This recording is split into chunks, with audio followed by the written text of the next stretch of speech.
Netflix released a 6-part documentary on Mr. McMahon. 7.8 on IMDb. Vince McMahon on set. Hulk Hogan giving strong Daddy's Little Princess vibes. Brett being Brett. Vince sucks. And so does Goldberg. Dave Meltzer cleaned his room. Taker was like, Vince is like a dad to me. I have no feelings. And that fit is diabolical. Seriously, my man was like, I need to dress up for the occasion, but it's hot as hell. Gotta let my armpits breathe. So many of you guys asked me to watch this documentary on Vince McMahon, and I did. And honestly, it was kinda mid. It wasn't great. It wasn't bad either. Here's what ruined this documentary. Since so much of it was recorded before the recent Vince McMahon events, they kind of focused on the wrong thing in my opinion, and then you watch the last episode, right, which was episode 6, and felt like, oh, and yeah, actually, it's a lot worse, but we didn't know, so here's a recap. I believe it was a documentary for people who don't know the history of the WWE. That's what it heavily focused on. The rise of Vince McMahon, the rise of the WWF. If you're not a hardcore wrestling fan, you were probably shocked. My wife was definitely shocked by some things she saw. And I was like, yeah, it's actually a lot worse. And he eats everything with ketchup. He puts ketchup on everything. Coffee? I'll have some ketchup on it. So I was watching this documentary in my house and not in my office, and that's what I've realized. People are going to have different experiences watching this documentary. For me, and probably you just saw things you already knew about. The WCW versus WWE, the rise of Vince McMahon, the allegations. I didn't feel like I learned a lot. However, I did learn some things from the interviews in the documentary. And there are some wild things in it. First of all, Vince McMahon tried to buy the documentary and bury it. He also released a statement basically saying they focused on the wrong thing, and honestly, and none of it is true. These editing tricks, it's an abomination. Acting as if this is going to ruin Vince McMahon. It's going to ruin the amazing reputation of Mr. McMahon that we all dearly love, and I think it didn't really do that. All it did is make more people aware, and to wrestling fans, like to hardcore wrestling fans, we just learned about stuff that casuals wouldn't even notice, but we felt like it was kinda wild, and that's what I want to focus on today. The documentary was alright.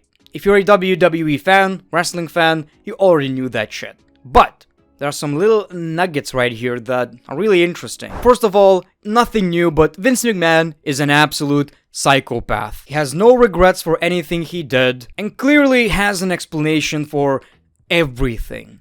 Literally everything. He even said shit like, yeah, it was consensual, but since it happened such a long time ago, it doesn't even matter anymore. You can't put him in front of a judge anymore anyway. Vince doesn't have any feelings and has so many traits of an actual psychopath. He kept saying, well, but people confuse me and the character, Vince McMahon. Truth be told, it's not that different. You know, we all knew this, but putting yourself in storylines where you're basically having sexual relationships with a bunch of WWE female workers, like, you're the booker, you did this. So I found it mind-blowing how when Undertaker talked about his streak ending, right? We all know he got concussed during the match, and he claims for many years now that he doesn't remember the match itself. He doesn't remember anything about that night. I guess I believe that. What would be the reason to lie? Vince, however, says, it's just the adrenaline. It's not the concussion. He was just so shocked by the decision of the streak ending. That is a wild take. And correct me if I'm wrong, I believe that's what he said because I put that in my notes. I was like, absolutely shocked. Another thing we learned is that Bruce Pritchard is the biggest dick rider we have ever seen. Open Google, type definition of dick rider, you'll see Bruce's picture up there. Yeah, Vince McMahon did so many horrible things. Many would find inexcusable, but when my wife had cancer, he helped me out. I had a good experience with the person, so that means he's a good person. Oh, that person who killed a bunch of people? He was such a nice friend to me. Meaning, he's a great person, and you're wrong. That was one of the funniest moments of the documentary. So, people who got interviewed in the early episodes got a chance to rewatch these early episodes and then talk about it. So they asked, Bruce, what do you think about the documentary? I think it sucked. I think it sucked. How dare you? How dare you paint Vince McMahon in a bad light? Sure, you just told me 100 things he did that were really, really wrong, but I I saw him hugging a puppy. I saw Vince McMahon hugging a puppy. Do bad people hug puppies? Hulk Hogan rattled out the first potential wrestler union. So if you didn't like Hulk Hogan already, well, there's one more reason. Boy is a rat. Man, Hogan doesn't have a lot of redeeming qualities. Not that it's surprising. Tony Atlas, the man with a diabolical fit, admitted women were treated like toys. Yeah.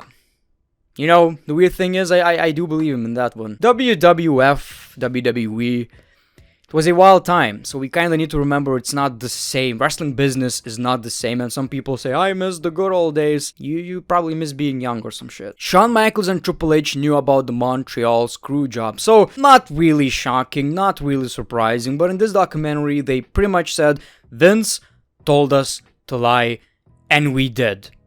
Worked out for Triple H in the end. And I guess we all knew Shawn Michaels knew. And you know what I liked about it is that Shawn Michaels was like, yeah, I was a dick.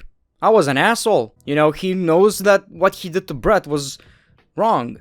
Also, there's this question, and I still don't know how I feel about that, the Montreal Screwjob. Sure, what they did to Bret Hart was dumb. It was really, really mean.